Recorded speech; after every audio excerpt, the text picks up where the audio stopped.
दक्ष news सदैव तुमच्या सोबत।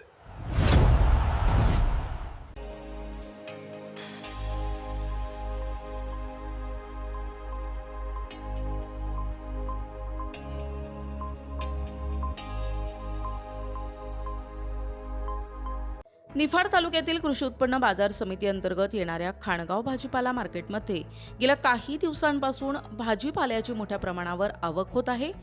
आवक वाढल्यामुळे बाजारात पुरवठा वाढला असून अनेक भाजीपाल्यांच्या दरात मोठी घसरण झाली आहे। परिणामी उत्पादन खर्चही वसूल करणे कठीण झाल्याने शेतकरी आर्थिक संकटात सापडलेत, तर दुसरीकडे कमी दरात व्यवहार करावा लागत असल्याने व्यापाऱ्यांनाही मोठ्या अडचणींचा सामना करावा लागतोय। सध्या मार्केटमध्ये टोमॅटो, वांगी, भेंडी, दोडका, कारली, मिरची, कोथिंबीर तसेच इतर पालेभाज्यांची मोठ्या प्रमाणावर आवक सुरू आहे। मात्र मागणीच्या तुलनेत पुरवठा अधिक झाल्याने बाजारभाव घसरले आहेत। बियाणे, खते, कीटकनाशके, मजुरी, सिंचन आणि वाहतूक खर्च सातत्याने वाढत असताना मिळणारा दर अत्यल्प असल्याने शेतकऱ्यांची आर्थिक कोंडी होत आहे।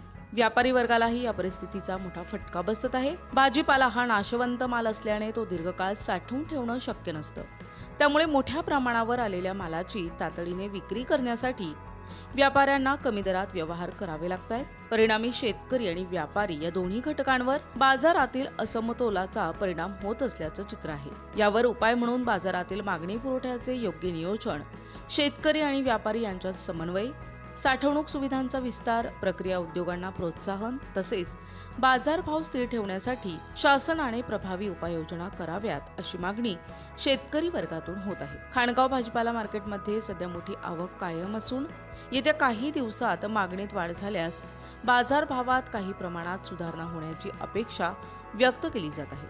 तोपर्यंत शेतकरी आणि व्यापाऱ्यांना संयमाने परिस्थितीचा सामना करावा लागणार असल्याचे चित्र आहे। योगेश कर्डिले, दक्ष न्यूज, निफाड।